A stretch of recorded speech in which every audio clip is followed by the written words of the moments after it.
There's no religion in Britain nowadays quite like the cult of NHS worship. It often seems that to say anything even remotely negative or critical about our dear NHS in the modern day is to be treated like something akin to blasphemy. But what if much of that criticism and more was completely correct and justified? What if the NHS, rather than being something akin to a true healthcare institution, was simply another particularly dangerous arm of a very malevolent and tyrannical British state? Having now spoken with numerous whistleblowers, ladies and gentlemen, including the person whom I'm speaking with today, come to understand that for all good the NHS has been purported to do, it certainly does have a dark side. You see no evil, speak no evil, hear no evil, and that's what it's all about. I have been in the darkest 5 years of my life. Why should that little boy be buried? But also, as a governing body, you've allowed people to call me a baby killer online, and you haven't supported me. Why would I want to be on your, why would I want to be anywhere near you? From false accusations of stealing drugs and killing babies to knowingly placing unqualified and maybe even undocumented people that don't even have the right to be in this country in positions of healthcare over you and your loved ones. To say that I stole 2 vials of morphine 5 months after the alleged events took place and I didn't do it. Do you think with the rogue nurses that therefore is then tied in with like the open borders, immigration, the asylum seeker policies? Yeah. And all? Is that where these rogue nurses are coming from? Yeah. What kind of supposedly civilized first world country knowingly places unqualified people in positions of care over its citizens? People who very likely could have just come off a boat at Dover. These people potentially just coming straight off of a boat from France. Mm-hmm. Next thing you know, they're in London. They're doing all the wig swapping and getting all these, fake certifications, falsifying the books, etc. Next thing you know, they're taking care of your relative in Cwmbran or your relative in Cardiff. Yeah. Managers trying to scapegoat the staff that are underneath them for horrible things like patient deaths and other tragedies. The same person who went to my court, who was also the boss of my investigators, was that she'd actually tried to lose my friend, her job twice, and she'd actually tried to scapegoat for the loss of a patient, the patient death. But will the elites in our society responsible for dictating policy and forcing you to go along with these practices and forcing your loved ones to be at the mercy of these people relegate and subject themselves to the same treatment of these unqualified and potentially even undocumented individuals? No. Of course not. Should we just, finish off with a Linda Morgan? And that's when I knew. You will not put your own families at risk. You will get somebody that's qualified, that has the skills to do these things, to look after your family, but you will put anybody else's family at risk. When you speak to people like I have, ladies and gentlemen, that have suffered massively at the hands of the NHS and an ever more tyrannical British state that's trying so hard, so desperately, but in increasing futility, to keep a lid on its secrets, on its corruption, on its Soviet-like practices, the more and more you begin to see the NHS for what it really seems to be, and not what it claims to be, and that is just simply another propagandized public sector. It has to end, ladies and gentlemen. The tyrannical British state and all its propagandized arms have gone unaccountable for long enough. Enough nurses and enough staff have committed suicide. Enough people have died from negligence and from poor facilities.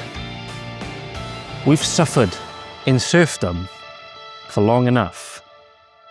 So open your eyes, open your ears, watch good, and listen good.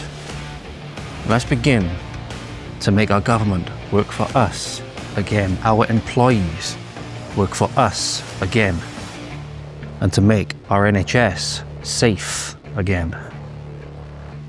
This is Voice of the Valleys with Justean Winter. Enjoy. All right. I'm alive. Justean, how we doing? Oh, hi, George. How are you? Thank you for inviting me again. No problem. So, guys, obviously, just getting straight into it today. We actually done this interview a little while ago. I think I put, interview, conversation, whatever you want to call it. I put a message out on YouTube and all the other social media channels saying that it had been delayed due to equipment malfunction. Some of the footage got corrupted. But it's really unfortunate. So, last time we had like a really nice visual of what we're going to be talking about today. In the background, a lot of the conversation I had with Justean last time centered around like the the binders and the investigations and all stuff like that. We'll be going through it, but you might see some images flashing up on screen every now and again with sort of like how much information and how much Justean has been put through. So it's going to be largely over to her today to talk about all of that. I wanted to give you guys an insight into what people have been put through, the stress that it's put them under, just for blowing the whistle on things that are going wrong, especially inside the NHS. It seems that the NHS is a particular one that when you speak out about it, they tend, for all of they talk about being a national health service, they get very vindictive. So, Justean, can you give us an insight into what we're sitting down to talk about today? Whilst you do that, I'm going to adjust that camera. Carry on. I just need to adjust that camera. So basically, George, I think we need to start off with the corruption, because that's what it's all about. It's the whole system of the corruption of the NHS cult. And it is. And it's because it's just not looking after people. And for raising concerns, as you know, so I actually, from September 22, actually had a personal phone call asking me to stop Datixing from my agency, which was Just Nurses. And after that, then we couldn't Datex within an Iron Bevan Trust Board. And this is what the public needs to know, is that you need to know if your nurse can actually do a Datex to look after you and to help you along, because we weren't allowed. And I do know from ex-colleagues that have left that the Datexing actually was continuing, George, that they couldn't Datex. Can you refresh me in the audience? Some of them have obviously listened to it last time as well. It's actually my best performing conversation to date on what Datexing actually is. So Datexing is actually a report system. So obviously you have to pay for these report systems. Do you know what I mean? Things, it's a system, isn't it? But it's to me, it's another bit of racketeering. It's creating jobs for more racketeering, and that's what it's all about. And then, so the Datex system at the time was about 50 grand. If you just look it up on Freedom of Information, Datex actually costs 50 grand. Is that to the institution, to the NHS? No, it's just to an actual possible company. Okay, got it. Yeah, so the company gets whatever. Yep, from that, to create the job. So it's like everything that's going on now. So I'll give you an example, Blair's son is actually taking on that business. So he's creating something, isn't he? For the digital IDs, I've seen that, yes. So that's how it works. Do you know what I mean? Got you. It's the system of all in. So after the Datex system, it also allows us to write on your behalf if there's concerns, money gone missing, anything. Do you know what I mean? So like if you're a family member, you'll say, do you know what? Can you write it down? Can you document it? But we couldn't document it, and we can't support you and we can't help you. But all these nurses on the front line, a lot of them, I would still say they didn't know what was going on, but managers definitely do know what's going on, because obviously that comes from the trust board.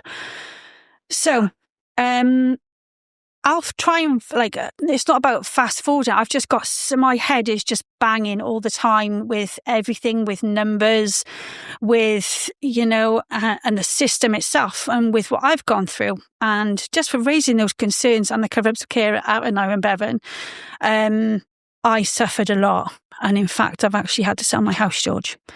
And it's not pretty. Do you know what I mean? That you have to go through that. And it's because these lot can't do their jobs. But hang on, I was doing my job. And that's the sad thing of it. Losing your career, losing everything that you are. You could be possibly one of the ones on the NMC referral that unfortunately takes their life. And it's not acceptable, George, anymore that these trusts, they should be accountable. I'm accountable, so they have to be accountable. And these have got bigger jobs than I'll ever have. Very important people. And, so what happened next is, obviously I'm suspended. I have complaints against me, and I never even saw one complaint.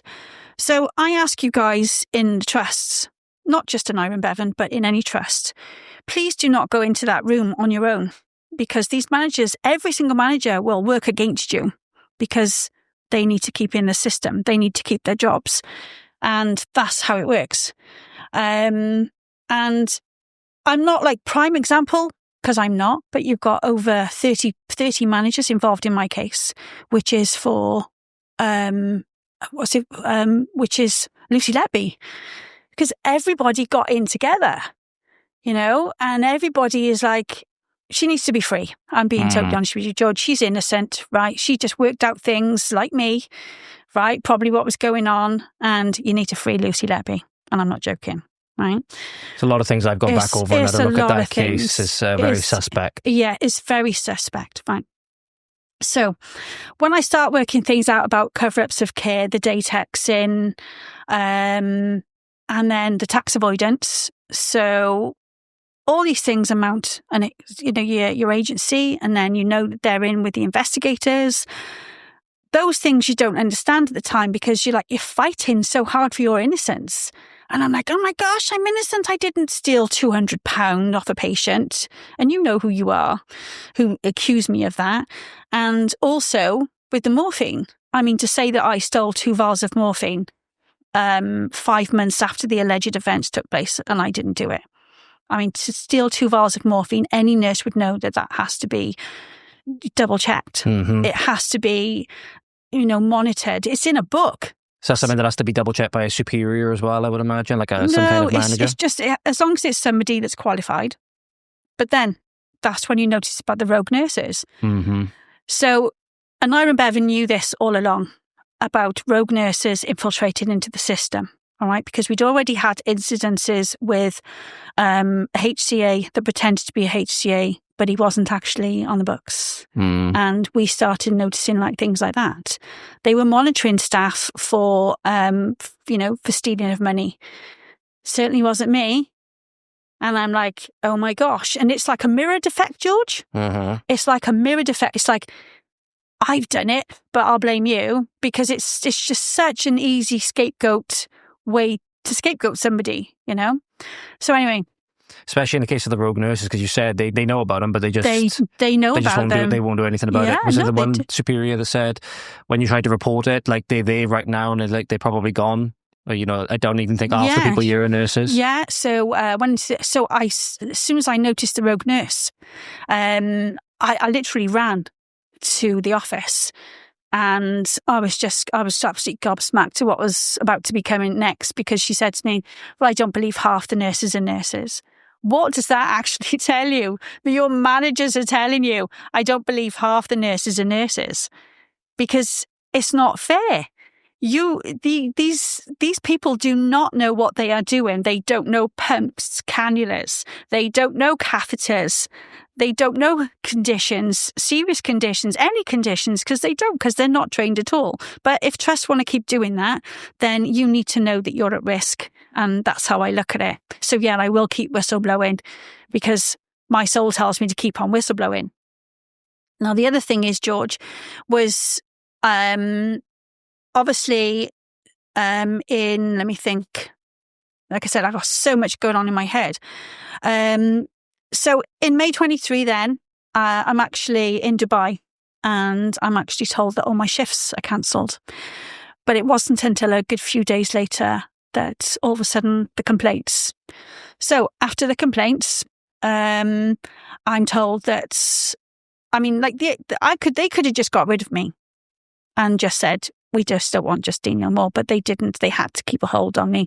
And that's the bit that upsets me the most, is the fact that you could have let me get on with my life. You could have let me keep having my career. You could have, but they didn't. And it was the total shutdown, and the stress of being accused of things that I never did. And then, the other things that were finding out, the cover-up was care, which was Dylan Cope, right?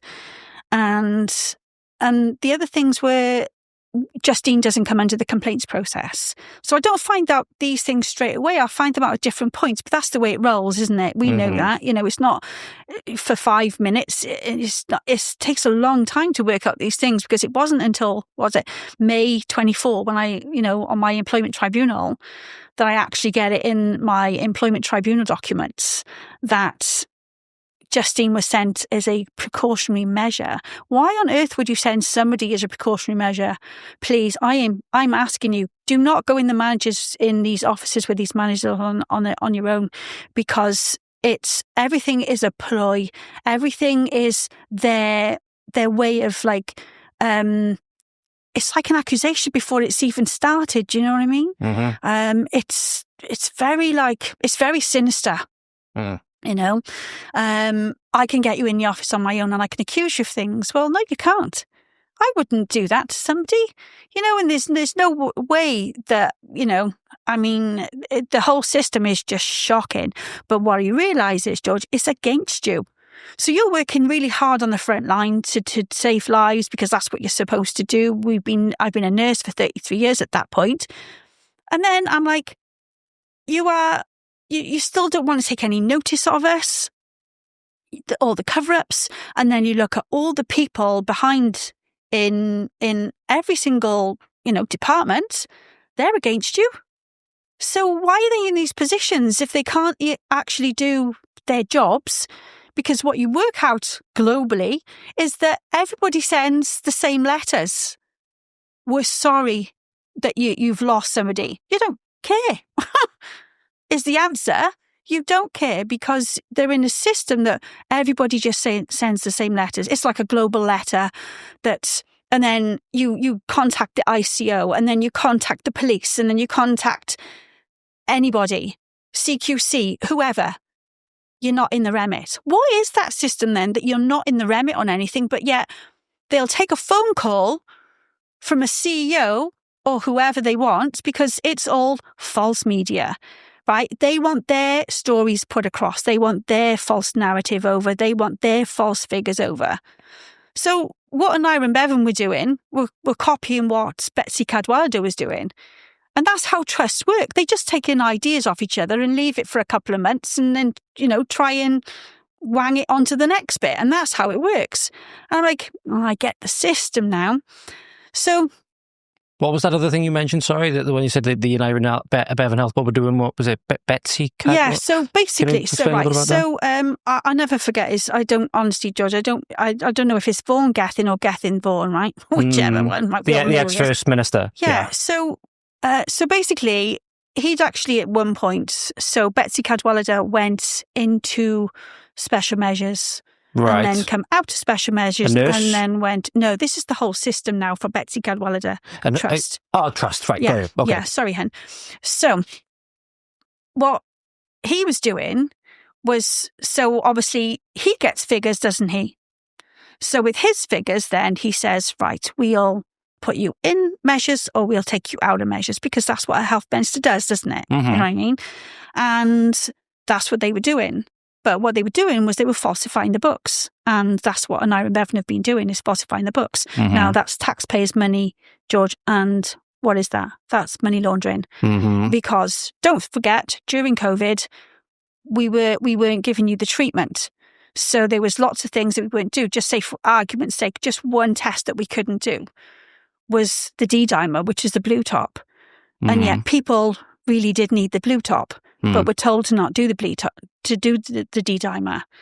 I did what I could do at the time, George. Do you know what I mean? Because I'm up against forces here, and I'm like, there's no way. These are my patients, and I'm the one that are getting, in the hammer for it. Because, well, why didn't you do a D-dimer, Justine? Well, because all your managers tell us in handover, and that's not to do it. Yeah, honestly. So in handover as well, and I will say this. So in handover, you'll be asking about rogue nurses. Now, what they do is they've just got a badge on, right? And they take that other person's identity. So what happens is, so from all of and George has seen all of my paperwork, trust me, I'm new, George. Right, so you've got... So much paperwork. Yeah, so what we would do is you go into handover and you don't know who these nurses are. You don't meet them. most of them are down from London. And they wig swap. So one day, on one shift, you could see a nurse having maybe a short wig on, and then later on they'll have a long wig on. And you don't, it's only what you see all the time. And when you're in handover, that badge it's not them. It's a friend's badge. So it's possibly the friend that booked the shift, and then when they book the shift, then is when they give it to their friends. Now, I told my agency all of that, George. And that's what's the scary thing about it. But she knew I was onto it. So I think, obviously, then it was, my investigators, because don't forget, so fast forward then, in my actual ET3, which was May 24, right, it actually states in there that we and Iron Bevan, so it wasn't just certain people, it was we. The institution. We had the phone call, and it's actually in there as well, that we made the phone call to Justean's agency. So you see how it all interlinked anyway. Now, I always asked my agency, I said, it was actually behind all this. And I realised then, because of going through employment tribunal, that it's them. And then the courts realised that then, oh my gosh, she really is onto something. So the whole system, it's like, it's a front, right? And so how I look at this, you think of Hollywood, you think of a screen, and you think of everything else is just corrupt behind it, because it's a system that needs to create jobs and it needs to create money. So if you think of in COVID, how many people, George, worked at home? I didn't. I was still front working. You know what I mean? We're still bringing in the pennies. We're not working from home. We're not making up our own hours, because that's what was happening too. I know their names. I know who was at home saying that, I'm going home now. I know the sickness, what was going on. So we had staff taking like 6 months off. Then we had people that were pregnant. The minute they were pregnant, George, they were gone. You're not working. 2 years off, full pay. Right? And then I'm also finding out about this. So I'll tell you my rates. No issues about it, George. No issues, right? So in the week, as agency, I was on £32, okay? And then per hour? An hour, yes. And then on the weekends, it changed. So I've got to backtrack now. So I think on a Saturday, it was like, I think it was 40, right? And then on the weekend, on the Sunday, I think it was 51, right? So I think it was them ones, but I have actually got everything in taxes because of my agency. Either way, substantial increases on the weekend, particularly on a Sunday. Yeah, and it pretty much stays on for bank holiday as well. So it's pretty much the same. But what the NHS weren't telling you was that in the A&E department, they were on £33 an hour, right? And £55 an hour on the weekends. So that's more than agency. But yet agency keep getting the blame. I never got it. I really didn't get it. I'm like, wow, you're getting all the NHS benefits. You're getting everything. Agency you're like targeting because it's like, you earn enough. Like, wow, we don't get sick pay, George. We did. And when you find out that you're in a tax avoidance company, you have no legal, you have no representation. Not anybody will help you, but it's because you're going to like this one. Not any agency in the UK is registered or regulated. So if you think that the NHS has been born since 1947, 48, right? How has that not ever been brought up in all of these decades? So you've got all of your government, everything that's going on in the world now. You've got all your MPs. So if you think 1947, 1948, how come none of these have got DBS? Not one person has got a DBS check, but you've got to have a DBS check. By the way, I'm giving up my registration, as you know. So they've asked me for my DBS. So DBS for the last 33 years I think it was £13. It's now 16. Oh, hang on, they're not going to make it. They're not going to notice. It's just £3.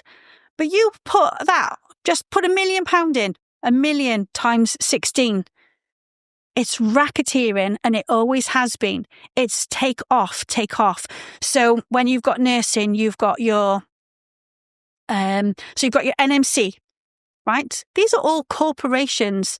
They're not governing bodies like they say they are, because they're not protecting us, George. They protect the managers. Mm-hmm. So if you think let me think. Especially when you said a lot of people don't even need a DBS. They honestly, right? 7 managers I reported to the NMC. Mm-hmm. The NMC let them all go. And in fact, my investigator, who actually is my witness in court, perjury on oath, by the way, 109 pages, with another staff member that wasn't even there either. So you could see the line. It's a spinal cord, George, of corruption. Mm. And each one just looks after the other one because they have to. Mm-hmm. It's, well, we can't possibly get into trouble, but let's all scapegoat the poor band 5 with no experience, or the poor band 6s who've just got their brand new little promotions and are so chuffed. And then, do you know what? We'll tear them down because we're managers. Well, I'm not going to let you anymore, because if you are creating a system just to do that, then you're not worth it. You're not worth your positions, because they're not, George. They're not worth the jobs. They're not worth their pay, the bonuses. It's a little bit like the big fish in the pond is sacrificing the smaller fish. Oh my gosh, all the time. Knowing that, at least in the economy that we're currently in, that they see them as expendable. Oh yes, definitely. And they'll just have a replacement wave coming in and they'll do the same again. Yeah.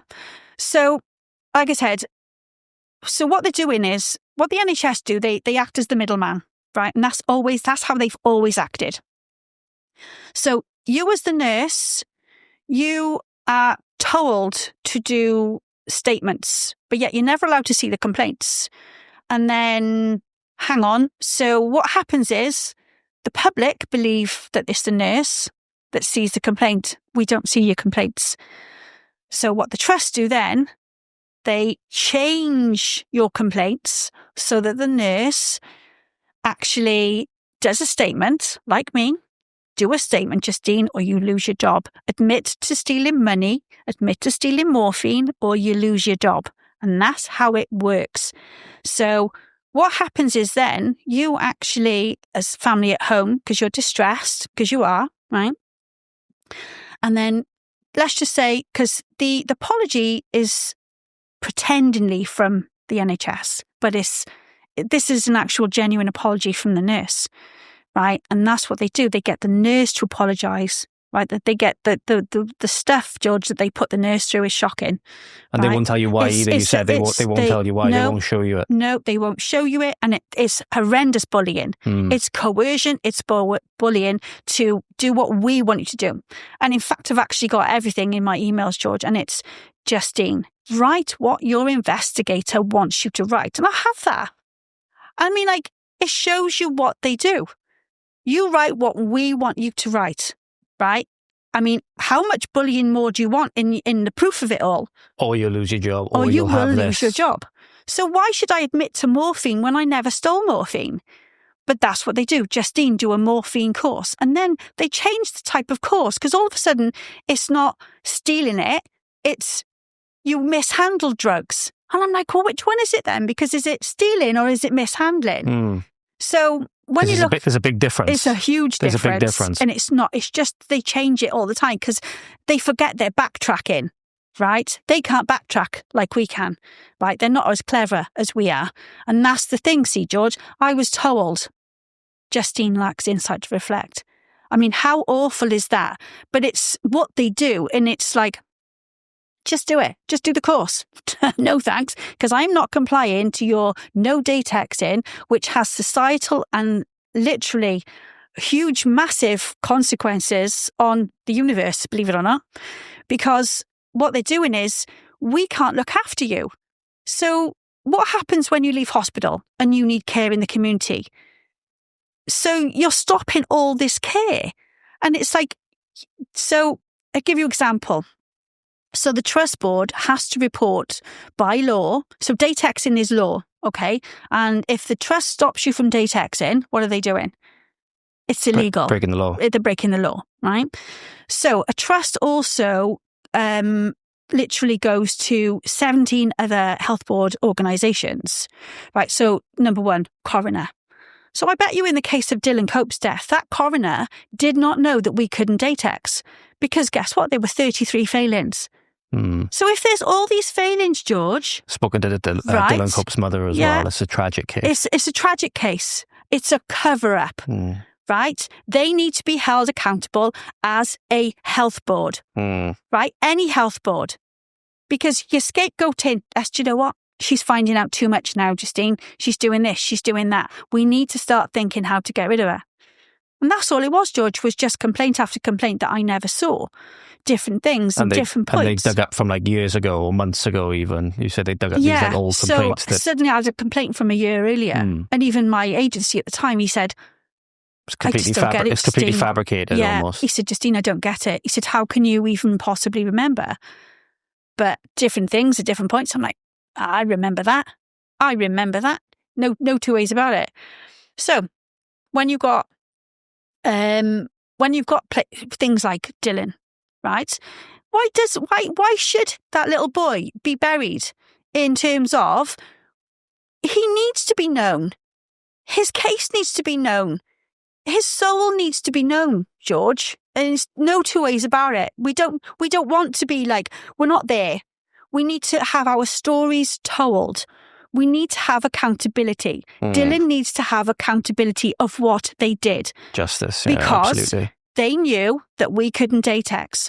So back to the 17 organisations, right? Just giving you a few of them, right? So you've got Fire, you've got Safeguarding, you've got the coroner. So if you think of, all you've got to do is look at it, and Iron Bevan, there's 17 health organisations that they have to adhere to. But you've just now impacted on 17, just because of Datexing, you've now impacted on facts and figures when it comes to data, statistics.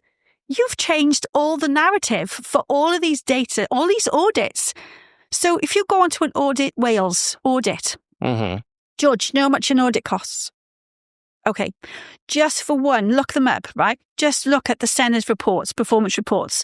And also in that report is actually what you'll see is you'll see who an Iron Bevan are related to.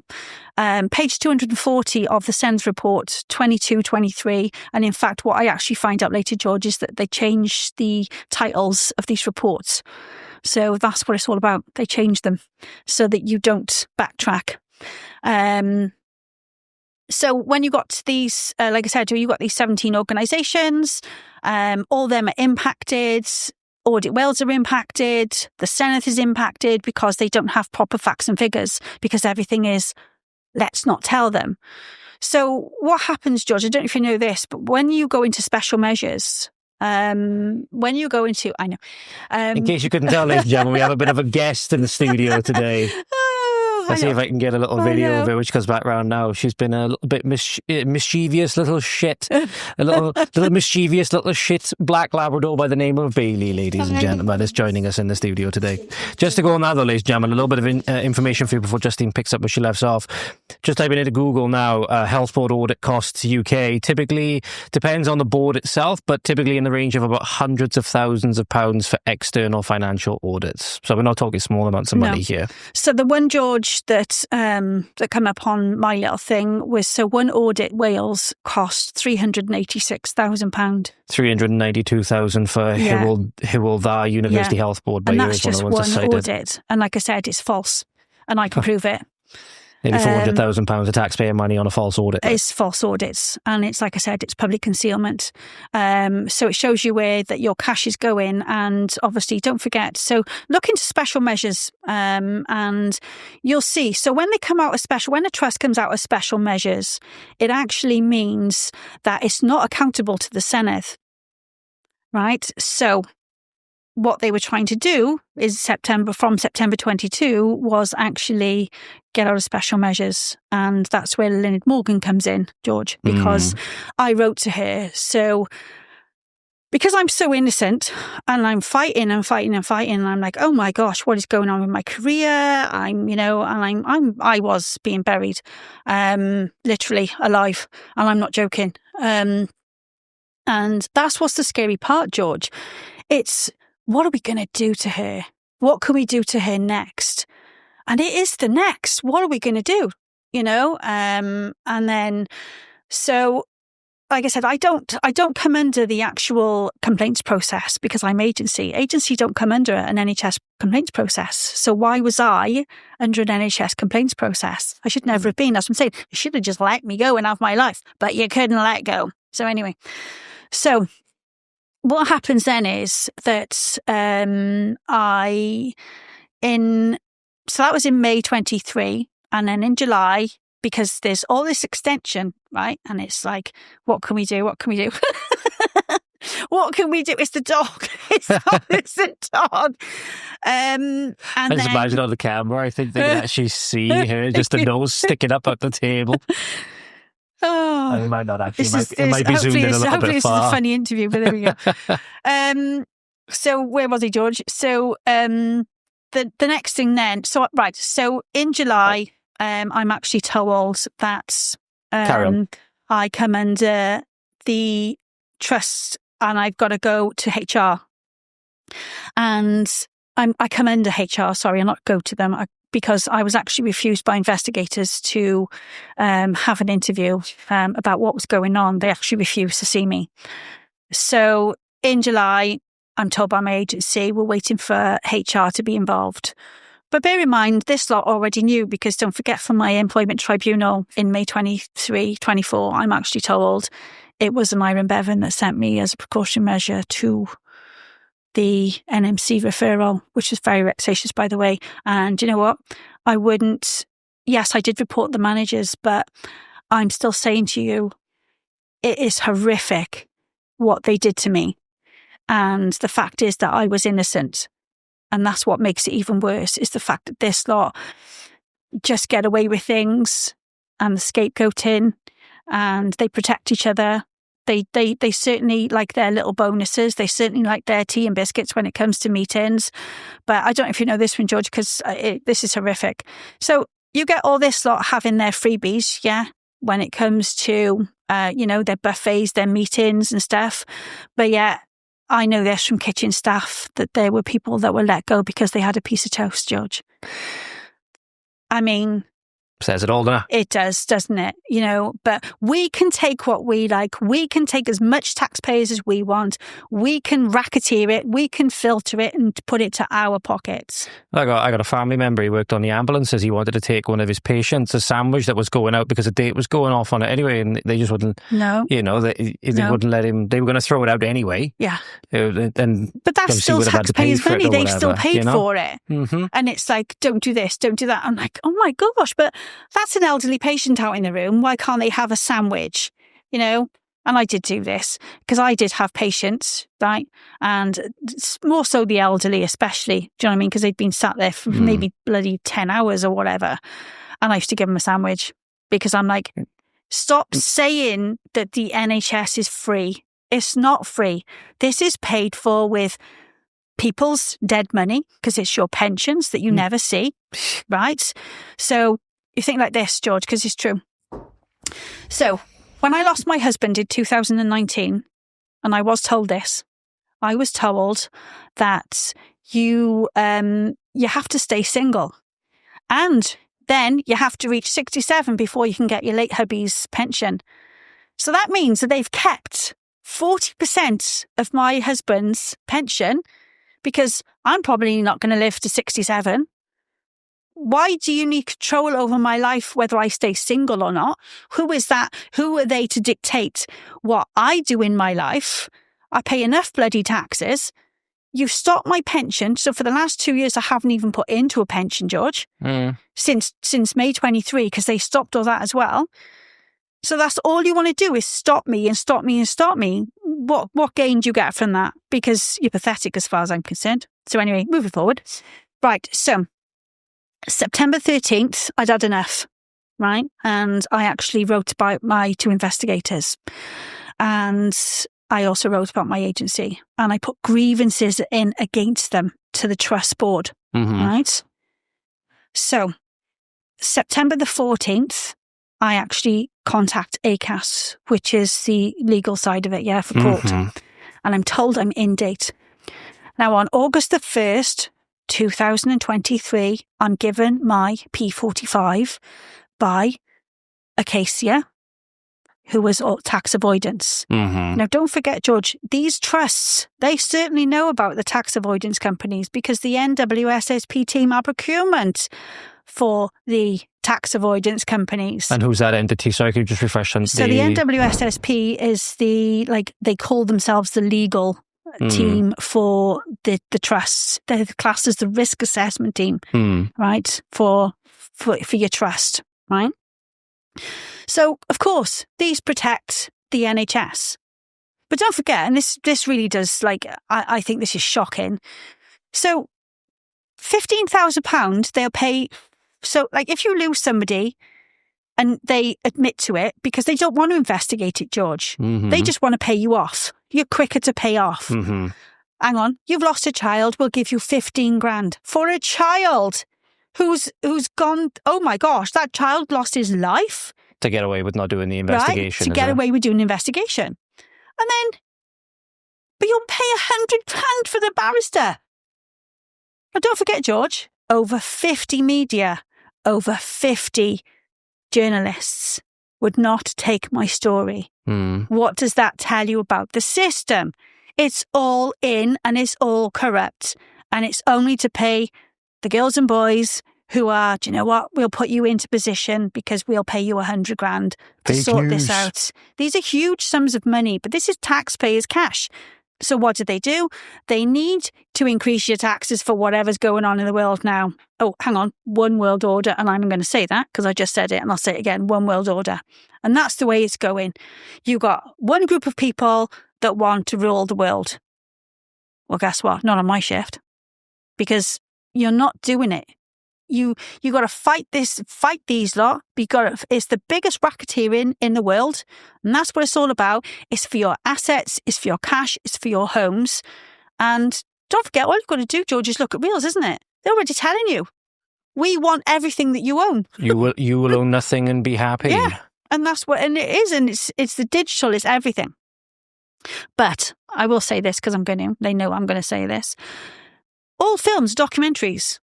You just got to look into it. And once you realise that every single film is a documentary. Me and George have had a good talk about this. I think I brought him into the next realm, personally. The poor man copped it before this interview, I'm just saying, right? So, back to my court. Right, so my court stuff then. Conversation for another time. I know. For another time. See, I rant. I just don't stop, do I? I was a really good nurse, George. Right, so ACAS tell me I'm in date. Now, if I was told I was out of date, the simplest thing I could have done was just go, okay, isn't it? Why do I need to fight something if I'm told? So anyway, my court stuff is just bizarre. I mean, George has seen I've spent reams of time, effort and money on all of this. And just on, I gave up, I think it was this year, of keeping receipts. But I spent £1,650. And bear in mind, I haven't worked since May 23. So that's just creating the binders, isn't it? It's just your printers. Yeah. You know, not the printers as such, but it's the paper, the ink. It really does add up. Not to mention the time that you have to put into it to do it. My one bundle, you wouldn't even know. Bundles, binders, bundles. Yes. So the one bundle I did, honestly, I could probably tell you, it took me about 80 hours, and that's just for the week up to it. That makes sense. That's not the rest of it. So if you think this has taken me since May 23, and it's because you got to do a bundle for the NMC. You're trying to prove that you're innocent. And then later on, I find out, like I said, so January 24th, by way of the NMC report, I actually find out that they didn't even accuse me of stealing morphine. George, they actually accused me of trying to kill an end-of-life patient. Oh, that's much different. That's much different. That's not mere theft. Yeah. So they was never mentioned. So what they did was very clever. They think they're clever. So what they do is they ask you for the statement. They get the statement and then they change it. And then what they do is they send it to the NMC and they give the NMC a false description of everything that you've just done. So to give the NMC and make them think that, well, in my case, was killing an end-of-life patient and making up the story from that, which is, like I said, it's horrific, George, what they do. So again, if you look at Kelly C, if you look at Victoria Rickson, all of these whistleblowers were getting the same cop. You're a baby killer. You killed a person. You've done this. You're like, oh my gosh, is that really how you work? So your end of play is we'll just make up that these nurses have killed somebody. Now, as you know, George, in our last little interview, which was scrubbed, which we know, if you remember, I told you about my investigator. So my investigator's boss, who also was the witness in court, right? Perjury on oath, by the way, right?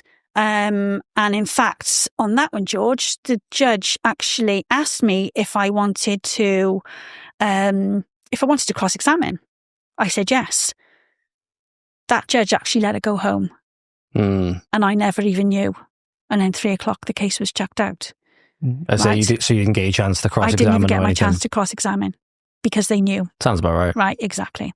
So Kangaroo judiciary, like. It's terrible. It is absolutely shocking. But like I said, what I find out is that if that judge had said that she was guilty on oath, do you know that her other cases could be re-brought up? Remember you saying that last time. So that's what they can do. So, oh my gosh, we can't possibly let other nurses know that this nurse has lied, because that's all she does, is lie. Lie for cover-ups, they all do. Because like I said, it's the system, isn't it? It's it's all that. And then the higher ups protecting themselves. But like I said, everybody protects the next one, and it's horrendous because it's what happens to the innocents as per usual, the innocent people as per usual. Usually, there's the nurse on the front line and the patient then that suffers. So if you remember, George, on our last one, like I said, that was scrubbed. So what I showed George last time was that an actual ex-colleague reached out to me because of one of George's podcasts. So thank you, George. And what happened was she told me that the same person who went to my court, who was also the boss of my investigators, was that she'd actually tried to lose my friend, her job twice, and she'd actually tried to scapegoat for the loss of a patient. The patient death. So what does that tell you, George? It's shocking. The person in the superior position tried to scapegoat. Yeah. So this is what they keep doing. As I said, they just blame you for end of life, or they blame you for a death. And she actually, because you saw you actually saw the piece of paper, George, and she does actually state in there that she ran for the CCTV. So because this manager actually said that she wasn't even there, George, and she was. So you see how let's just blame, let's just do this. But I'll tell you something: what comes round goes round, because it does. You know, I don't do the karma, George, because karma comes to us all, if that makes sense. But what comes round comes round. What comes round goes round is because of the loop, and it's shameful, right? So back to ACAS. So ACAS said I'm in date, and then literally this has taken, like said, over 2 years now, just for a date. You know, I'm on my 4th appeal. So on the 22nd of October, I'm actually in Cardiff Crown Court. I've been on a whirlwind of changed addresses, and do this, do that. Seriously, I've never known a system like it, George. But it's to wear you down. It's to crush you, and that's what it's about. But the thing is, George, if they'd have let me go in May, I'd never have gotten this far. So, I actually had this is quite funny. I actually had a reel, and it says to me, Justine, be grateful to those that hurt you. So I'm going to look into the camera and I'm going to say thank you to all of you that hurt me, because I am more powerful than I ever thought that I was. So that's all I can be grateful for. You didn't, you brought me out into myself to find out who I was. Who persecute you. Yeah.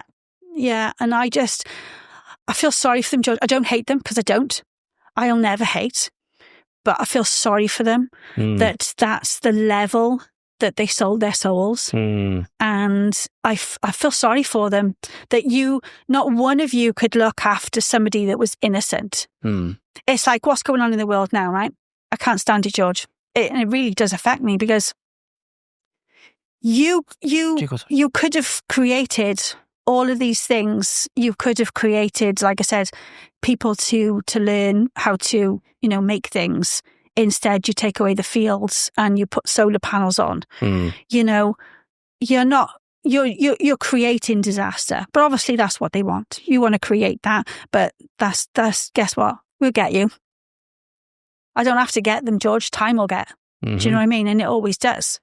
Even in our, when we go into the next, it just doesn't work like that. And I personally, I've known from past the way I've been treated in the past. It comes round.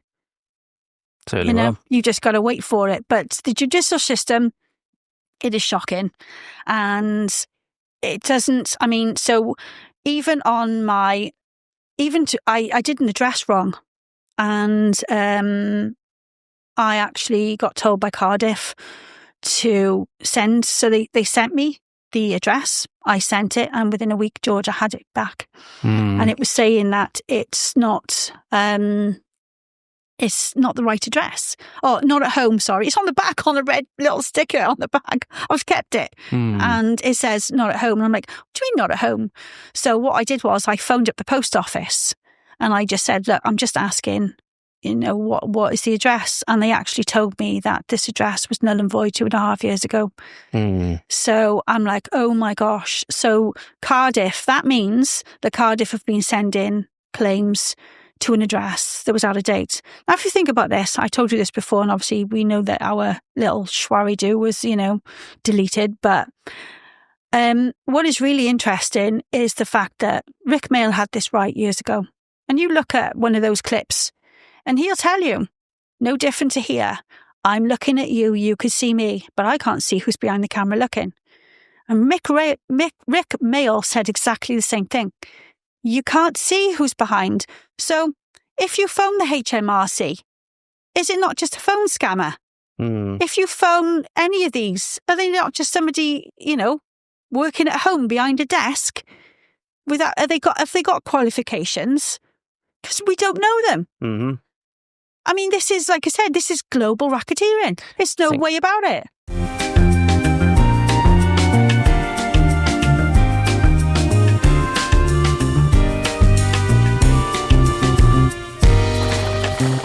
Justine, where were we? Just making sure our little four-legged guest didn't need to go to the toilet. So where were we?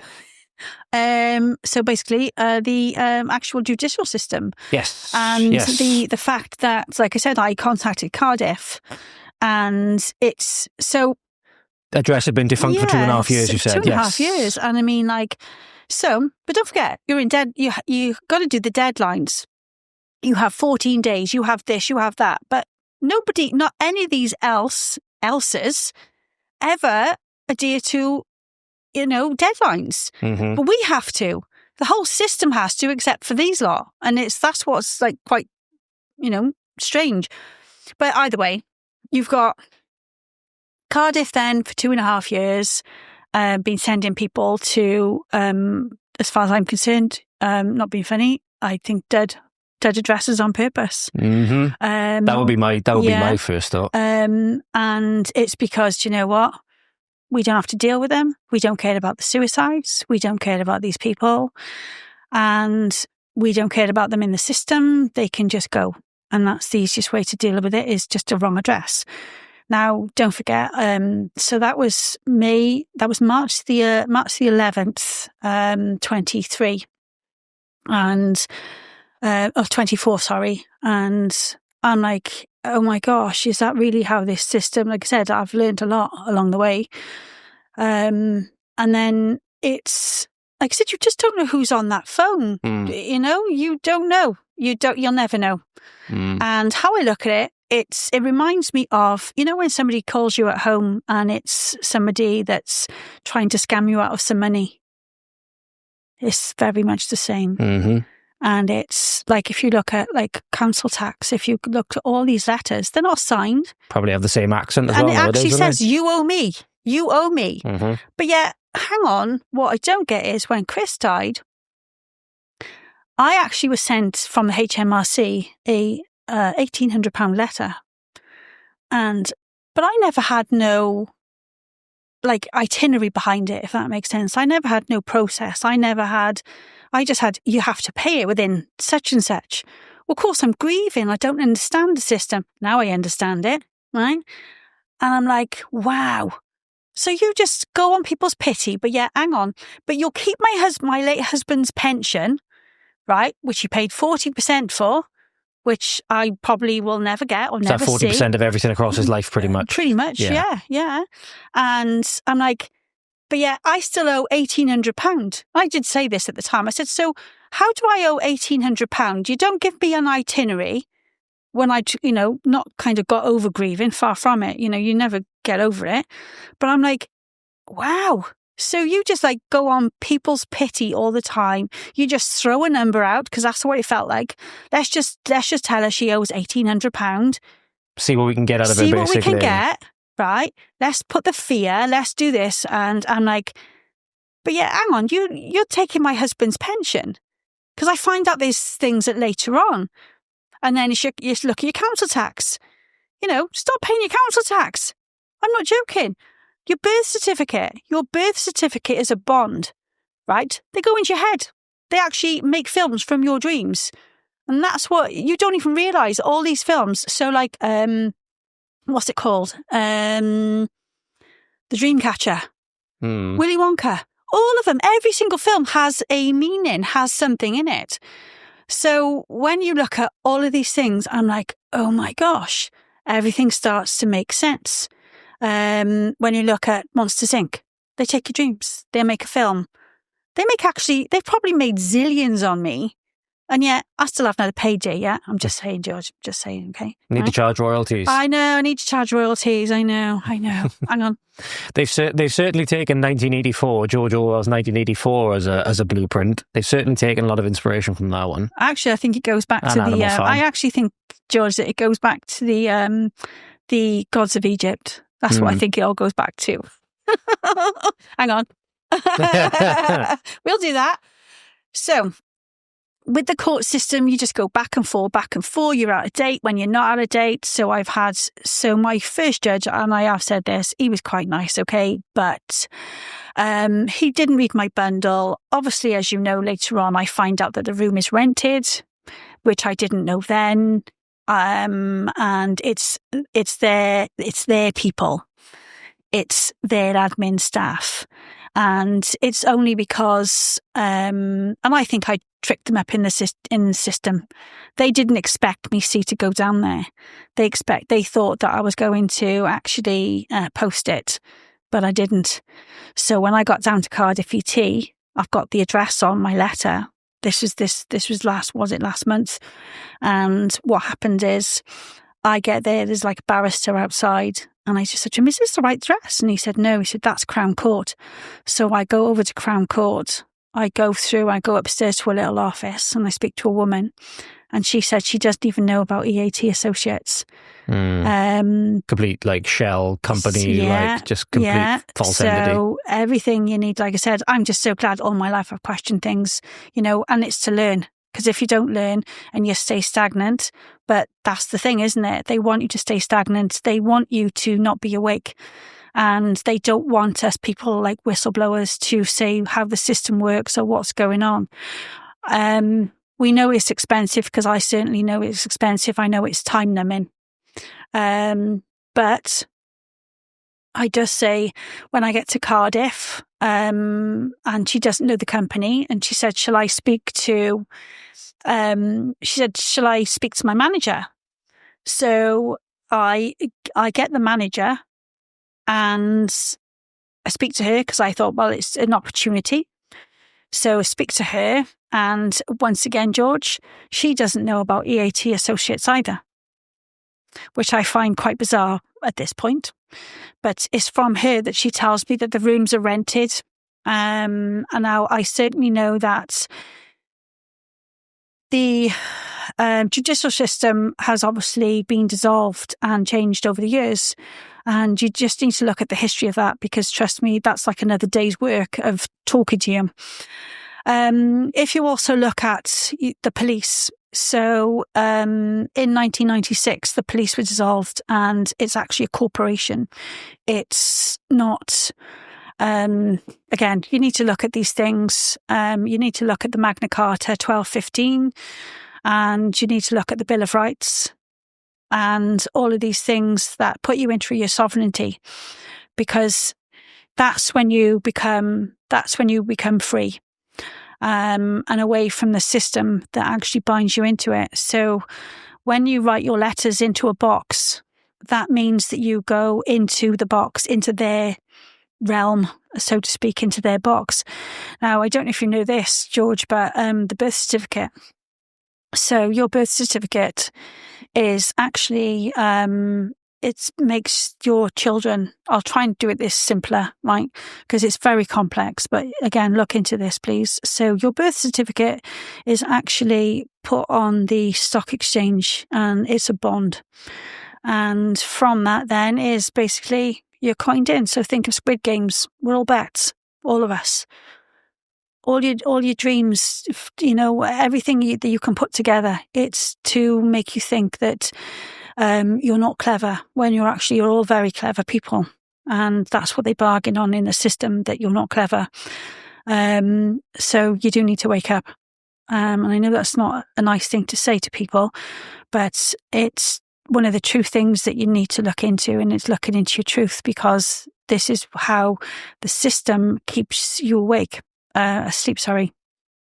But back to the birth certificate. So that birth certificate. So please listen to podcasts with Victoria Vixen and George, because they've done some cracking stuff, and it's true, and it's very real what Victoria Vixen says. But when it comes to the birth certificates, please search out a guy called Richard Vobes. He is very clever, and he knows a lot more. And again, I've just picked these things up along the way, because that's been my path. But you've got some very clever people out there that know what they're doing and know what they're saying. And as I said, the council tax is a scam. So it's just another form of racketeering for the big guns. And it's, again, if you look at One World Order, that's what this is all about. It's to coin in to give everybody else the freeness of what you've been earning all of your life and paying into your mortgages. If you look at lots of rental houses, these landlords are trying to get people out, and they're being replaced by one set of people. So when you work all that out, like I said, the information that I hold is a lot more drowning than that. So I'm just trying to make it simple, George, because it's not kind, And the other thing I am worried about, and I really do mean this, is when it comes to waking people up, right? You worry, and if somebody like me is worried about suicides, and you've got another lot of people that just don't care, it shows you how the system works. And I'm also going to say this, because I am. So I'm anti-war. I'm not going to go for one or the other, and I never, ever will. Because what it's about, George, it's not about left, it's not about right. I don't care who you are, what you are, be whoever, right? But what I am saying is, it's about humanity. And that's what we should be aiming for, and that's what we should. I don't care if you've got pink hair, blue hair, whatever. We all work with somebody. We've all got personalities. I've certainly got my own, and I do say we're like Marmite. You either love me or hate me. But again, it just comes to basic humanity, being kind and giving hope to people, because I'm not going to let people give up hope. I'm not doing it. I wasn't brought in for this. I was brought in to give people hope, and I know exactly who I am. Have you seen your own birth certificate on the stock exchange? Ever seen your own one on there? I'm not going to lie to you, George. I know how it works. So as soon as I sussed it all out, I just went. I just know what to do. I'd be shocked if I see my birth certificate on the S&P 500, but I'd be very, very shocked. But your birth certificate, like I said, it's so. And how this relates is called the Strawman. So do you know about the Strawman? As in Strawman fallacy, or no? Right. So Bailey, get down. Right. Bailey, so there you go. There's the little interloper. There's the little interloper, ladies and gentlemen. The interloper. Right. So it comes down to the caps lock. Right. So look at Strawman and caps lock. Right. And that's where you'll find out that when you go to court. Right. So basically, it's about when we come. I know this sounds really daft, but it's not. So when you come down through the birth canal, when you come down to the birth canal, George, right, they treat us as if we're cargo. So when you that's why it's called a birth canal, right? So as you come through the ship, as you leave the ship, as you exit the ship, right, and that's how you can come down to maritime law when it comes down to being in court. It's an interesting comparison, it's very but I see where you're going. Right? So, but that's how it's worked out. So you got to look at whether they put you under maritime law, right? So look up all these things and just write these little things down, because they'll all make sense and they'll all make one big picture, right? And that's where you'll realise that when the cargo comes off the ship, right, what happens is everything's documented, everything is logged. And that's when you have to look into the Strawman, into the caps lock, right? So when you are on your birth certificate, you're a caps lock. So what happens, George, when you go to court, a judge only looks at you for your assets. He doesn't look at you as a person. All they want is a guilty or not guilty, and then they'll make the final decision. But the one thing that really does concern me in courts of law is the fact, like I said, because I was in jury service many years ago, right? I've seen how that works. When I was on jury service, you're not given all the evidence. You're bypassed. You are manipulated to see which way you're going to swing. As the jury now. Yeah. As the jury, right. Yeah, because so what happens is, right, you've got to leave the room. You've got to go back in the room. Leave the room, back in the room. Why? To me, in order to get a story, you need the full story, don't you? But it just doesn't work like that in courts. So what you realise is then that the court system is part of the NHS system, is part of the global system. And everything is, like I said, it's about racketeering.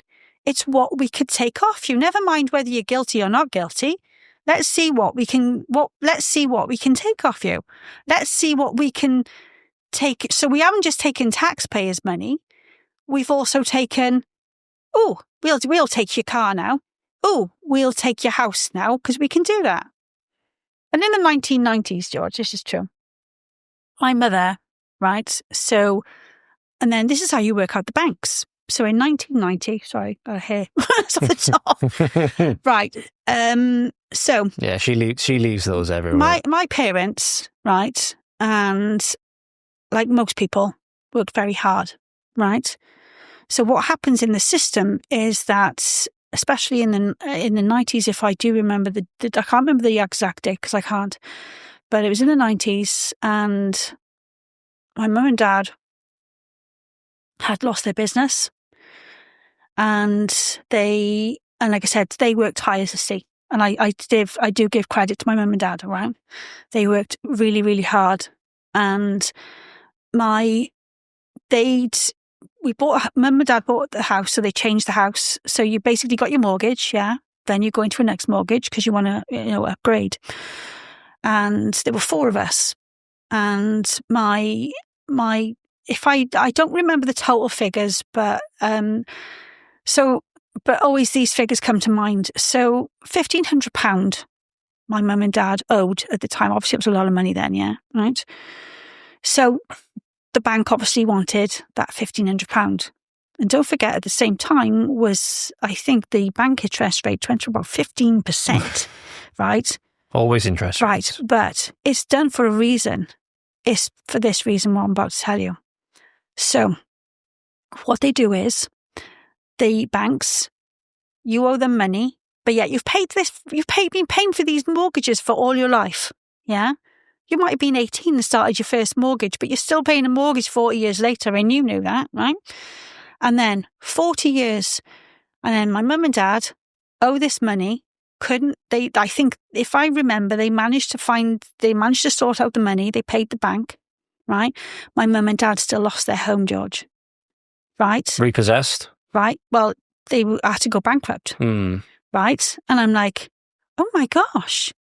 But I don't know what it was, George. It was in my brain that this is how the system works. So, and it's happening now as we speak. So what it is, your banks control everybody's house, don't they? Everybody that's in a mortgage is controlled, isn't they? Through their interest rates, through this, through that, right? So what your banks are doing, do you know what? You owe us money. So now we're going to repossess your home. You lose your home after paying it for 20 years because you owe one payment, right? Which is suck, by the way. But that's your sucky banks, right? Your sucky global system, right? So what they do is they repossess your house and then they resell it and they resell it and they resell it and they resell it. And that is how the cycle works of, as I said before, the loop of shame. Because it's just everything. We'll get that house now. So hang on, we've coined it in and we've built loads and loads of houses all over the country because we've just repossessed your one house. You think of all the masses of people that lost their homes. What's happening now? Now you've got one culture giving your homes free. One guy was given, £300,000 home? I believe I had to pay for that. Mm-hmm. I've had to pay into a mortgage like millions of other people. It's racketeering, George, and it always has been. And until the masses wake up to stuff like that, then do you know what? Because... And that's, I said, that's the way it is. That's the way of getting your homes. So the next thing is going to happen, and it will, right? We've had a very good interest rate for a long time, because we have. The next thing is, and I think if I'm right, don't quote me on this one, but I think it went back to Thatcher's days.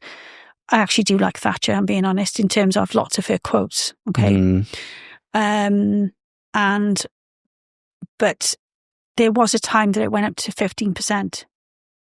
Now, that was decades ago. We're on for the big hit again. And it's because they've had their little jolly up with COVID, right? And they need something else. And I think what it was with COVID was they just got greedy. And I think that's what it's about. And don't think, oh, sorry, George, I know it's just about pure greed.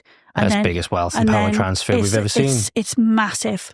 But again, you look at, just give you an example, all of these lot in the above circle, they're not elites. And I will never, ever call them that because they're not. Because to me, George, elite person is about humanity and it's about sharing what is good. Not the fact that, hang on, I can have a boat that's an extra metre long for the cost of 2 billion. What is it that you get off on that or something, is it? Because you're looking at all of these reels, all of these stories now, and it's all being pumped that it's you're the problem. Like me in work, you're the problem. You've done this. You will not comply. You're bloody right, George, I'm not complying to your system that is absolutely shocking, that what you do is take from people and take and take and take until, oh, hang on, like you say, George, be happy and have nothing. It's a little bit like you brought up that the pension system earlier, and I can't help but see it as a massive con at the moment because of how much, you know, it ties in with other government policy as well. It ties in with the whole immigration stuff. It ties in with the asylum hotels and all the rest of it. They don't want you to live, George. Exactly. They don't want you to see your pensions, all that money, because it's used for now. Exactly. And then they'll take all that money, which good people like my mother and father paid into all their lives. My mother and father had, my father was eligible for the winter fuel allowances. I think he's had that taken away from him. I don't think it's been reinstated yet. But it's quite fitting how they'll get you to pay into this pension across all your life. So you give them all your money, give them so much of your money, give. When it comes time to have it paid out, have some euthanasia.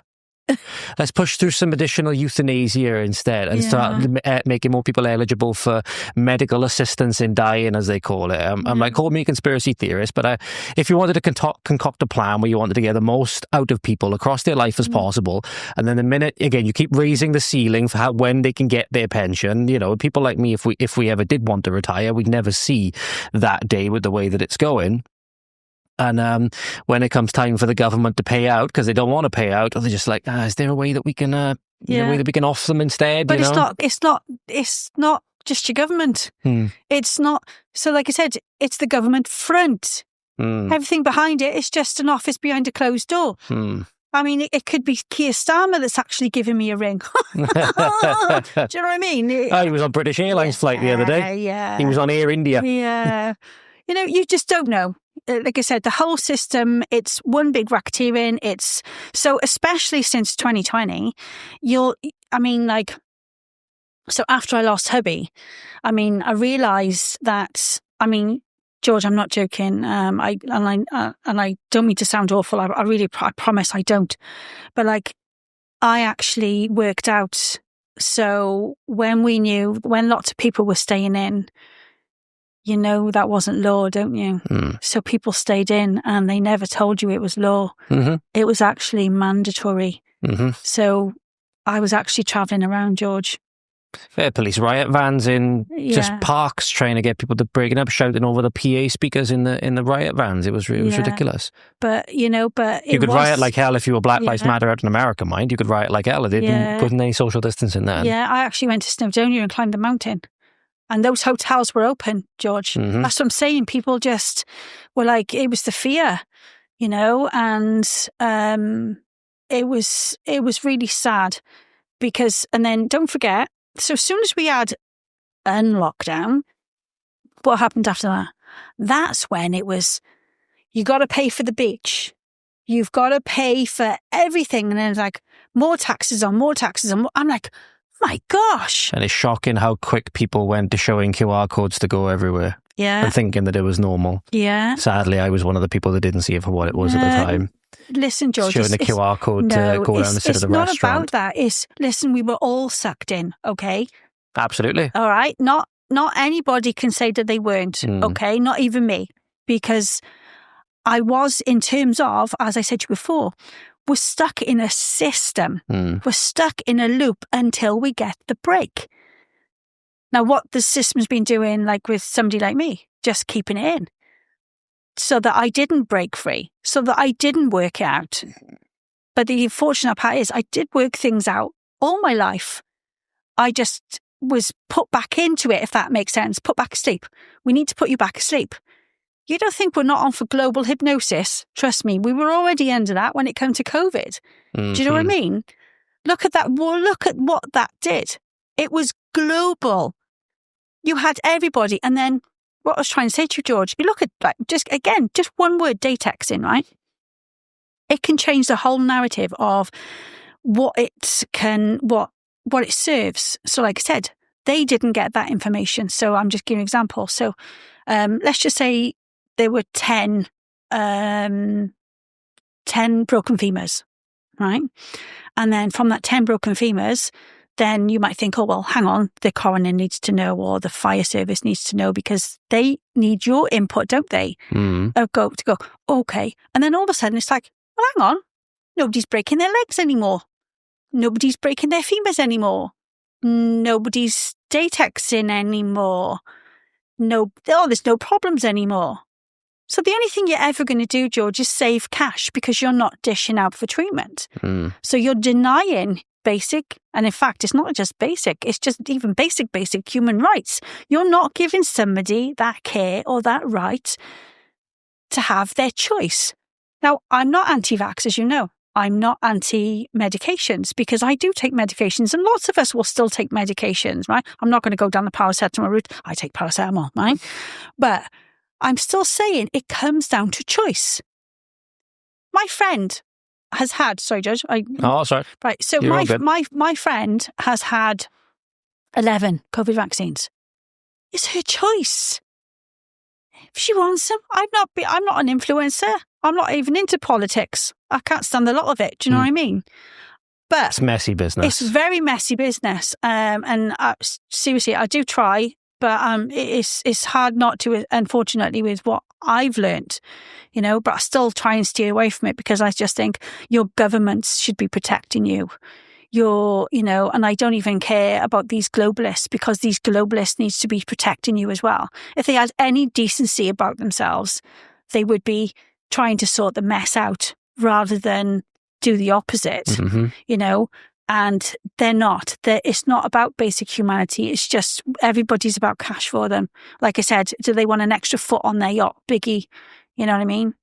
Because it just... They want greater control and stuff like that. You crack on. You want your 100-metre boat over a 500-metre boat. It just shows you how sad you are, that you'll never be grateful, George, for what you get or for what you get given.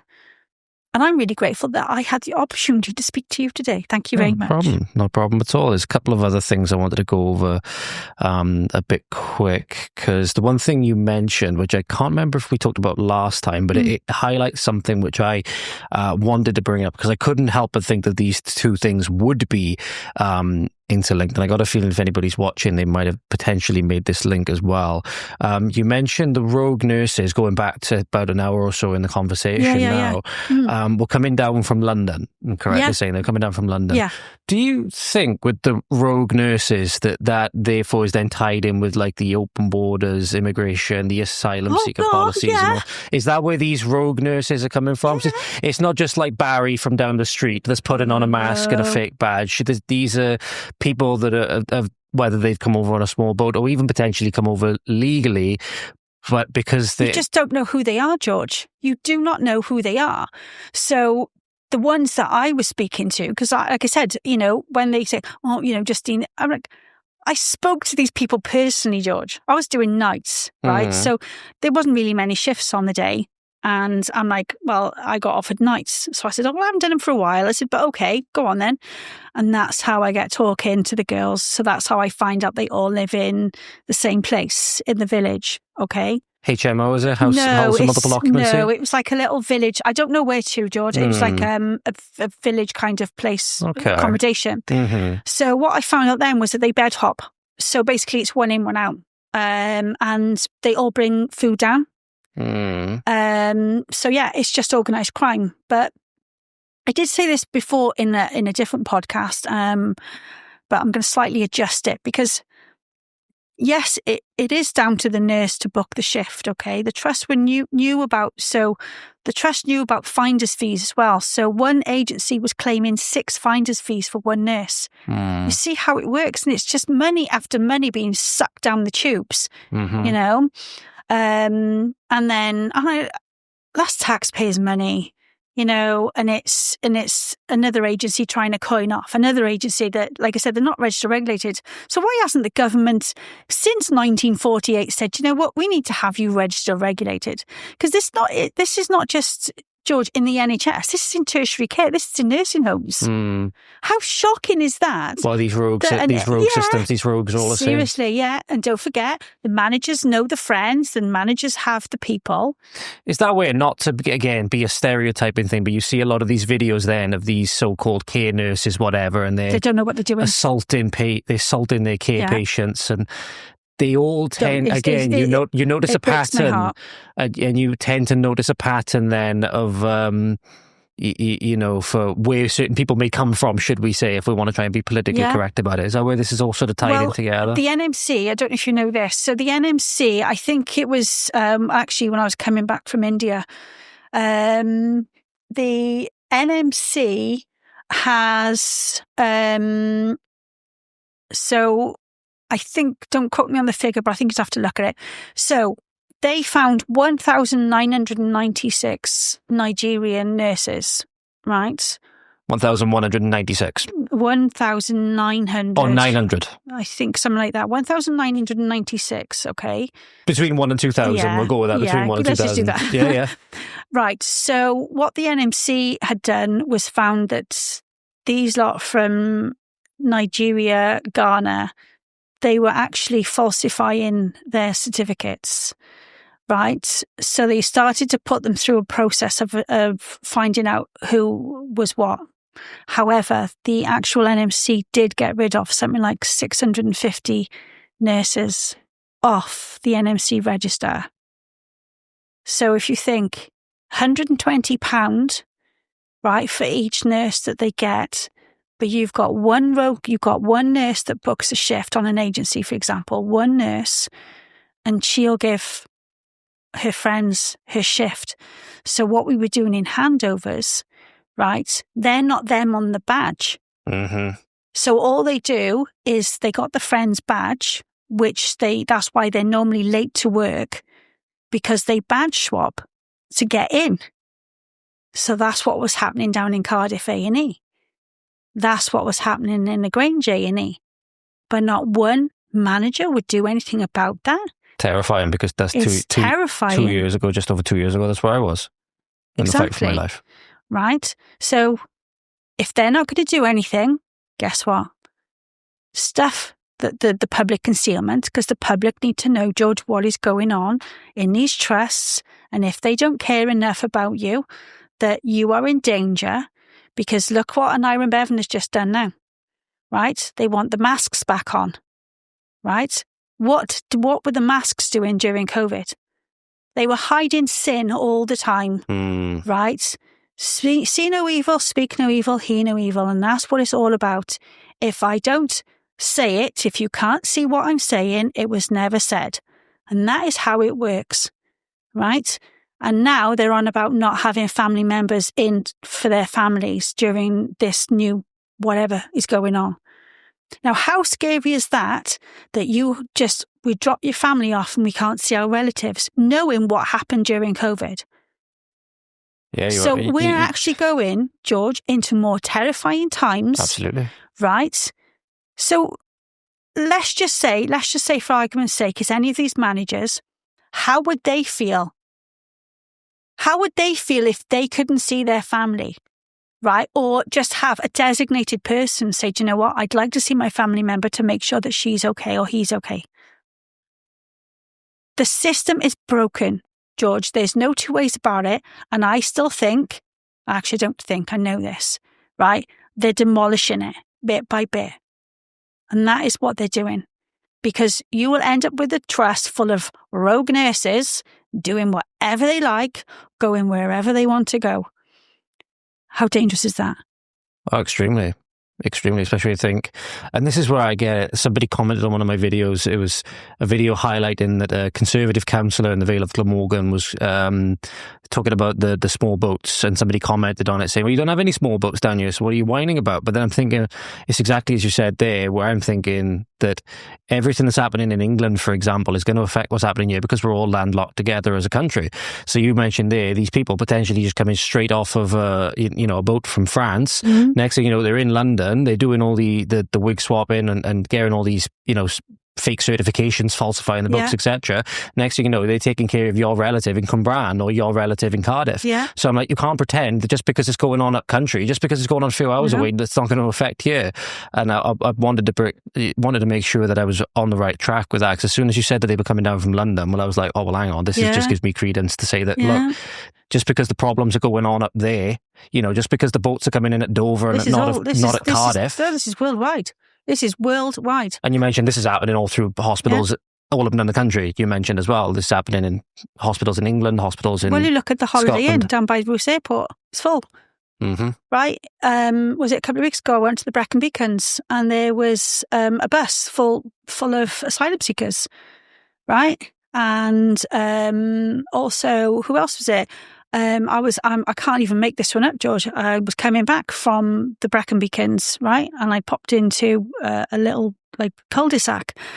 And why on earth I saw two large men, no backpack, no car, out in literally in the wild, in the Brecon Beacons. And I'm like, oh my gosh, and that is what is scary. It's like, there's only sheep up there, George, I'm just saying, right? But what a world that we're going into, that, and if you don't, oh, hang on, it's just happening in London, it's just happening in Birmingham. It's not. This is worldwide spread and problem. And like I said, it's not going to go away. You've got governments that aren't protecting us, or actually I'm going to call it the Hollywood facade, because they're not protecting us anymore. You've got the puppets with the masks on, right? Infiltrated all of these systems, including the monarchy. Oh, absolutely. Right? There's no two ways about it. And I'm like, so you've been doing this for decades, wanging on, on the taxpayers for all of your cash, doing what you need to do to keep up your, oh, hang on, it's just £1,000, so we'll increase their taxes. Let's just take, again, everything from them. Your holidays, you can only have a holiday, when is it? Now and again. If you're lucky, your credit system's coming in. You don't think that scary times aren't coming in, because they are. I only saw that a smaller scale thing of it. I couldn't help but laugh at it initially, but it's more of a mark of a serious thing. Did you see what happened up in Jedburgh recently, up in Scotland? In the forest outside of Jedburgh, there was a bunch of Africans up there set up the Kingdom of Kubala. Yes, I believe they claimed the land. Yeah, I think they've been removed. I think they have been removed off it now. But the guy went into the town centre there and saying that I think they were putting voodoo curses on a bunch of houses, but then saying that the Scottish are not the real Scots are not white, and all of this stuff. But it's like, I'm thinking it's easy to laugh at it, but I'm thinking it's easy to laugh at now because they're small and relatively insignificant. If that was a tribe of several thousand or tens of thousands, people wouldn't be laughing then.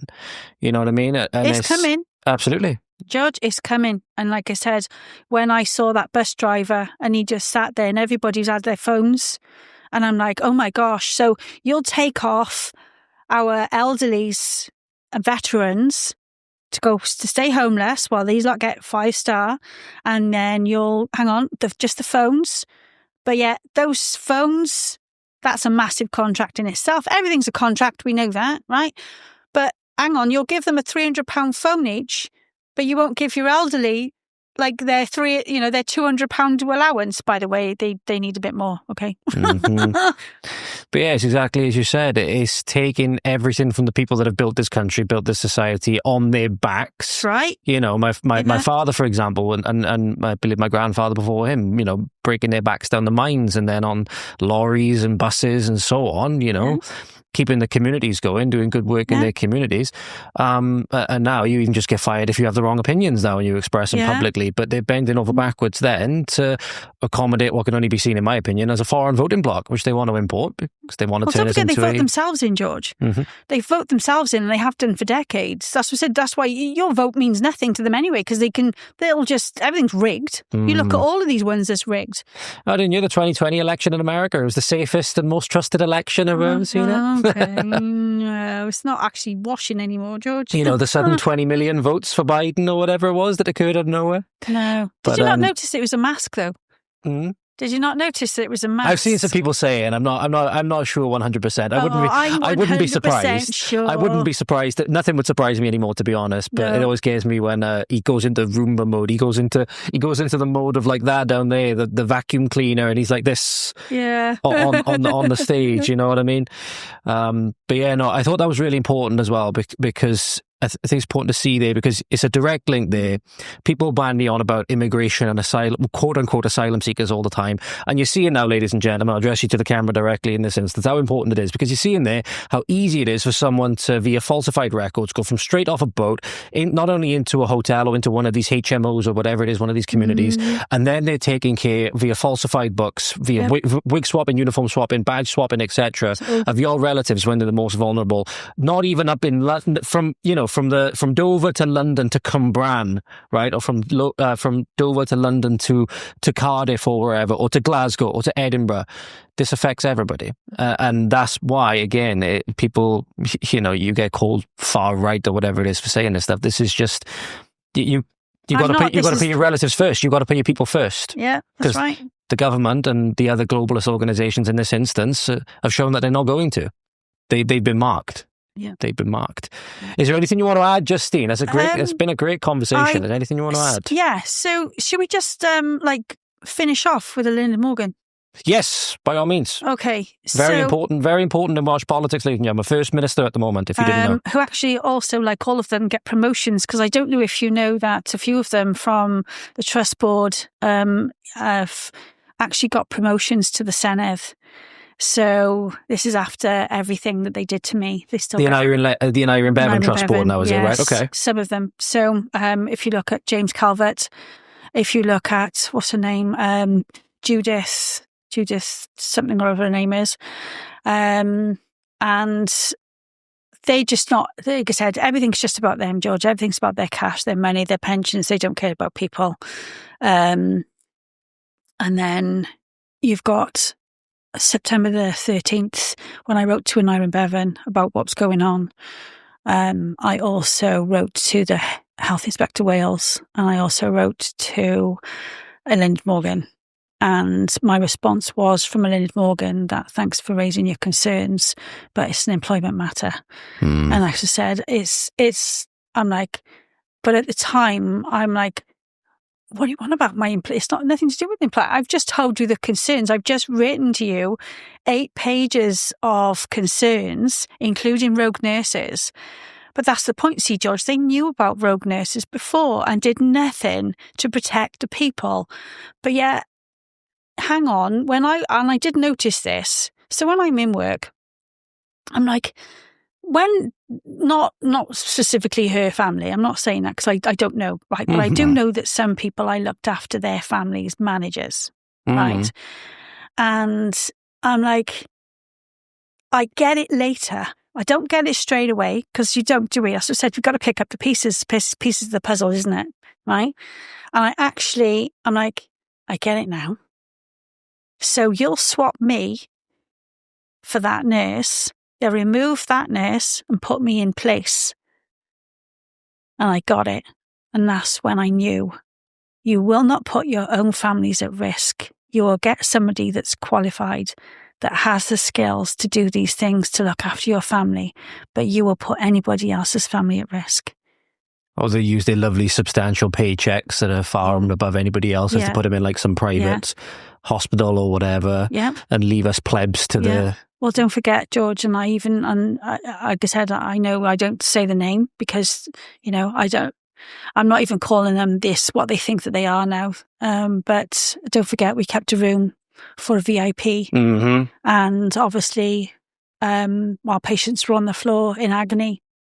Yeah, you said you wrote to the Grand Mufti of Westminster. I did. Charles himself. I wrote to King Charles myself. I never had a response, but I didn't expect one. But it's okay. If you'd had a response, it would have been written in Arabic anyway, so I don't think you would have been able to have read it. Listen, all I can say is, George, right? No, I will say this, right? You can do whatever you like. You can choose to be whatever you like, but either way, this is Britain, right? That's it, end of.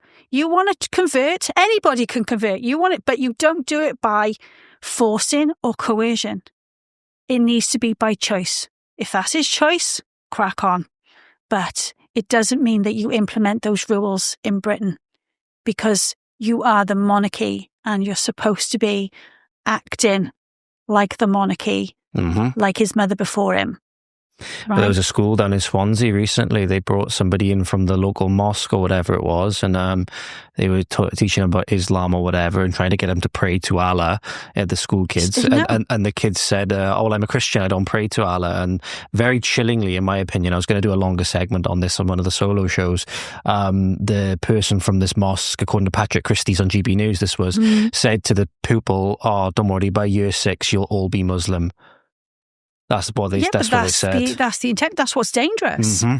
Your schools. That's a threat. But it's more than that, isn't it? So if you look at all these things that we're seeing, it's if you don't convert, you're going to die. We're going to kill you. Yep.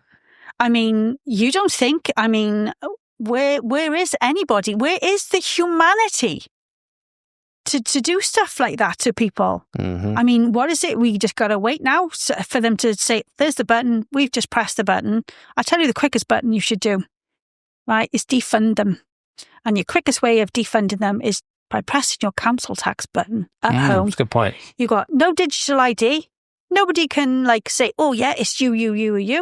And I can also tell you this because you might not believe me, right? But I'm going to do like a bit of a superhuman thing here, right? Because I'm going to do it. Digital ID, we all know it's false anyway.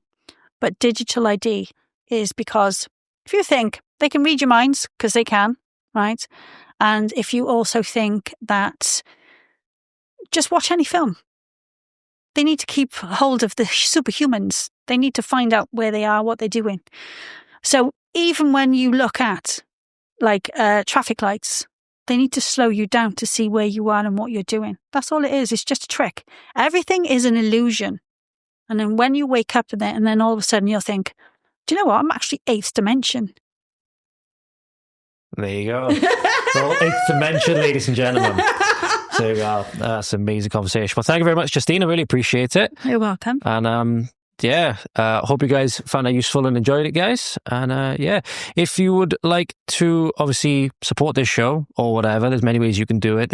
You'll find them all down in the description. If you want to get exclusive content and all of those things, in fact, Justean actually mentioned that one of the books on the shelf behind me that she was particularly interested in and sort of jumping out to her, so to speak, was in fact, I think you might be able to see it just down in the corner of the frame, actually. You might be able to see it just down in the corner of the frame. It was The Last Girl I done by Nadia Murad, a Yazidi genocide survivor and Sabia of ISIS. Very heartbreaking, heart-wrenching story. I done a full breakdown of that with important themes that we can learn, so you'll find that exclusive content in the locals Patreon and YouTube membership areas. Can you find everything with Justean, all of whether her social medias or whatever she wants me to plug down in the description and show notes below. Thank you very much. We'll see you next time. Appreciate it, Justean. Thank you very much. Bye. Thanks, George. And there you have it, ladies and gentlemen. My second conversation with uncensored nurse Justean Winter. I hope we enjoyed it. I hope we found it useful. Let me know your biggest takeaway, obviously, down in the comments. One of the biggest things for me was having it laid out so clearly. So I think a lot of people are thinking we're devolved nations, thinking that immigration is an devolved issue. Somebody left a comment on one of my videos recently highlighting Councillor George Carroll from the Vale of Glamorgan, talking about the small boats and saying, well, the small boats are not a problem down in Wales. You're not having any small boats landing, so why are you concerned? I hope at least the section where we talked about the small boats and how somebody can very easily go from a small boat to HMO, whatever village residency that they are in, wig swapping, badge swapping, all of these different things, uniform swapping, and moving from one place to the next, and they could be on a ward taking care of you and your relatives, your loved ones, when you need it most. It's certainly something we should be concerned about. It's not just an anti-immigration talking point, and it's not just a national security threat either. This is you being cognizant of who could be taking care, who could be charged with taking care of you and your relatives when you need it most, when you're most vulnerable and most in need of care. So thank you very much, ladies and gentlemen. Have a think about that. And again, like I asked with Corinne Cope as well, you'll be seeing that interview coming live on YouTube, Spotify and Rumble, etc. very, very soon, if it hasn't done so already. Then have a little think. Do you think the NHS is on a positive, negative trajectory? And let me know why you think that in the comments.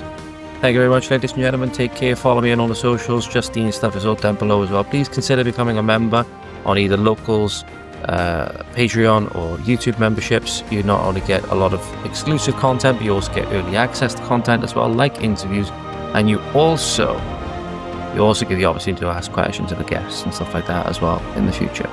Thank you very much, ladies and gentlemen. I'll catch you with you soon. Godspeed.